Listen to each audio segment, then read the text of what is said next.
ಎಲ್ರಿಗೂ ನಮಸ್ಕಾರ. ಬುಧವಾರ ಸಂಜೆ ಪಾಪುನ ಅಂಗಡಿಯಿಂದ ಕರ್ಕೊಂಡು ಬರಬೇಕಾದ್ರೆ ಸ್ವಲ್ಪ ಹೊತ್ತು ಆಟ ಆಡಿಸ್ತಿದ್ದೆ. ಇನ್ನು ಅಲ್ಲಿಂದ ಬಂದು ರಾತ್ರಿ ಊಟಕ್ಕೋಸ್ಕರ ಅಂತ ಹೇಳಿ ಊರಿಂದ ಹಲಸಿನಕಾಯಿ ತೊಗೊಂಡು ಬಂದಿದ್ದೆ.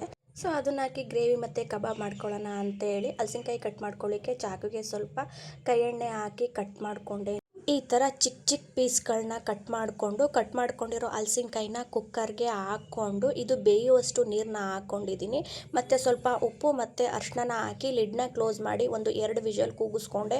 ಇದನ್ನು ಕಟ್ ಮಾಡೋ ಅಷ್ಟರಲ್ಲಂತೂ ಫುಲ್ಲು ಸುಸ್ತಾಗ್ಬಿಡ್ತು, ಕೈ ಒಪ್ಪಳೆ ಬಂದುಬಿಡ್ತು. ಸುಮಾರು 3/4 ಅವರೇ ತೊಗೊಂಡಿದ್ದೀನಿ ಅದನ್ನು ಕಟ್ ಮಾಡ್ಕೊಳ್ಳಿಕ್ಕೆ. ಬೇಕಾಗಿರೋ ಐಟಮ್ಗಳನ್ನೆಲ್ಲನೂ ಕಟ್ ಮಾಡಿಕೊಂಡೆ. ಇನ್ನು ಮಿಕ್ಸಿ ಜಾರ್ಗೆ 2 ಸ್ಪೂನ್ ತೆಂಗಿನಕಾಯಿ ತುರಿನ ಹಾಕ್ಕೊಂಡು ಒಂದು ಹಸಿಮೆಣ್ಸಿನ್ಕಾಯಿ, ಸ್ವಲ್ಪ ಕೊತ್ತಂಬರಿ ಸೊಪ್ಪು, ಸ್ವಲ್ಪ ಪುದೀನ ಸೊಪ್ಪು, ಸ್ವಲ್ಪ ಚಕ್ಕೆ, 2 ಲವಂಗನ ಹಾಕ್ಕೊಂಡು ಅರ್ಧ ಸ್ಪೂನ್ ಗಸಗಸೆ, ಅರ್ಧ ಸ್ಪೂನ್ ಶುಂಠಿ ಬೆಳ್ಳುಳ್ಳಿ ಪೇಸ್ಟ್ನ ಹಾಕಿ ನೀರು ಹಾಕಿ ನುಣ್ಣಗೆ ರುಬ್ಬಿ ಎತ್ತಿಟ್ಕೊಂಡಿದ್ದೀನಿ. ಅಷ್ಟರಲ್ಲಿ ಹಲಸಿನಕಾಯಿ ಕೂಡ ಬೆಂದು ಕುಕ್ಕರ್ ಕೂಡ ತಣ್ಣಗಾಗಿತ್ತು. ಇನ್ನೊಂದು ಕಡೆ ಪ್ಯಾನ್ ಇಟ್ಕೊಂಡು ಪ್ಯಾನ್ ಕಾದಾದ್ಮೇಲೆ ಒಂದು 2 ಸ್ಪೂನ್ ಎಣ್ಣೆ, ಹಸಿಮೆಣ್ಸಿನ್ಕಾಯಿ, ಕ್ಯಾಪ್ಸಿಕಮ್ಮು, ಈರುಳ್ಳಿ ಹಾಕಿ ಅದು ಸ್ವಲ್ಪ ಸಾಫ್ಟ್ ಆದಮೇಲೆ ಒಂದು ಟೊಮೊಟೊ ಹಣ್ಣನ್ನ ಸೇರಿಸ್ಕೊಂಡು ಸ್ವಲ್ಪ ಉಪ್ಪನ್ನ ಹಾಕಿ ಅದೆಲ್ಲ ಬೆಂದಮೇಲೆ ರುಬ್ಕೊಂಡಿರೋ ಮಸಾಲಾನ ಹಾಕ್ಕೊಂಡು ಅದು ಹಸಿ ವಾಸನೆ ಎಲ್ಲ ಹೋದ್ಮೇಲೆ ಸ್ವಲ್ಪ ನೀರನ್ನ ಹಾಕ್ಕೊಂಡು ಬೇಯಿಸ್ಕೊಂಡಿರೋ ಹಲಸಿನಕಾಯಿನ ಹಾಕ್ಕೊಂಡು ಮಿಕ್ಸ್ ಮಾಡ್ಕೊಂಡು ಅರ್ಧ ಗ್ಲಾಸು ನೀರನ್ನ ಸೇರಿಸ್ಕೊಂಡು 1 ಸ್ಪೂನ್ ರೆಡ್ ಚಿಲ್ಲಿ ಪೌಡ್ರು, ಅರ್ಧ ಸ್ಪೂನು ಗರಂ ಮಸಾಲ, 2 ಸ್ಪೂನು ಧನಿಯಾ ಪೌಡ್ರನ್ನ ಹಾಕಿ ಹಸಿ ವಾಸನೆ ಹೋದ್ಮೇಲೆ ಸ್ವಲ್ಪ ಕೊತ್ತಂಬರಿ ಸೊಪ್ಪು ಮತ್ತು ಕಸೂರಿ ಮೇಥಿ ಹಾಕ್ತೆ.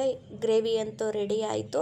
ಇನ್ನು ಕಬಾಬ್ ಮಾಡ್ಕೊಳ್ಳಿಕ್ಕೆ ಮಿಕ್ಸಿ ಜಾರ್ಗೆ ಅರ್ಧ ಇಂಚು ಶುಂಠಿ, 1 ಗೆಡ್ಡೆ ಬೆಳ್ಳುಳ್ಳಿ, 3 ಹಸಿಮೆಣ್ಸಿನ್ಕಾಯಿ, ಸ್ವಲ್ಪ ಪುದೀನ ಸೊಪ್ಪು, ಸ್ವಲ್ಪ ಕೊತ್ತಂಬರಿ ಸೊಪ್ಪನ್ನ ಹಾಕಿ ನೀರನ್ನ ಹಾಕ್ತೇನೆ ಈ ಥರ ತರಿಯಾಗಿ ರುಬ್ಕೊಂಡಿದ್ದೀನಿ. ಬೇಯಿಸಿರೋ ಹಲಸಿನಕಾಯಿನ ಒಂದು ಬೌಲ್ಗೆ ಹಾಕ್ಕೊಂಡು ರುಬ್ಕೊಂಡಿರೋ ಪೇಸ್ಟ್ನ ಹಾಕಿ ಒಂದು ಮೊಟ್ಟೆನ ಹಾಕಿ ಮತ್ತು ಇಲ್ಲಿ ಕಬಾಬ್ ಪೌಡ್ರನ್ನ ಸೇರಿಸ್ಕೊಂಡು ಚೆನ್ನಾಗಿ ಮಿಕ್ಸ್ ಮಾಡಿ ಮ್ಯಾರಿನೇಟ್ ಮಾಡ್ಕೊಳ್ಳಿಕ್ಕೆ ಇಟ್ಕೊಂಡಿದ್ದೆ.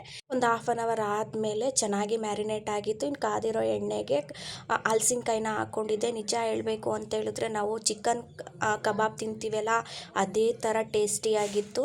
ಮತ್ತು ಇದ್ರ ಜೊತೆಗೆ ಪ್ಲೇನಾಗಿ ಕುಷ್ಕ ಮಾಡ್ಕೊಂಡಿದ್ದೆ. ಗ್ರೇವಿಗೂ ಕೂಡ ಮಸಾಲೆ ಹಾಕಿದೆ ಮತ್ತು ಕಬಾಬ್ಗೂ ಕೂಡ ಮಸಾಲೆ ಹಾಕಿದೆ ಅಲ್ವಾ. ಸೊ ಕುಷ್ಕಾಗೆ ಮಸಾಲೆನ ರುಬ್ದೇನೆ ಪ್ಲೇನಾಗಿ ಮಾಡ್ಕೊಂಡಿದ್ದೆ. ತುಂಬಾ ಸಖತ್ತಾಗಿತ್ತು. ಫಸ್ಟ್ ಟೈಮ್ ಮಾಡಿದ್ರು ಕೂಡ ತುಂಬಾ ಚೆನ್ನಾಗಿ ಬಂತು.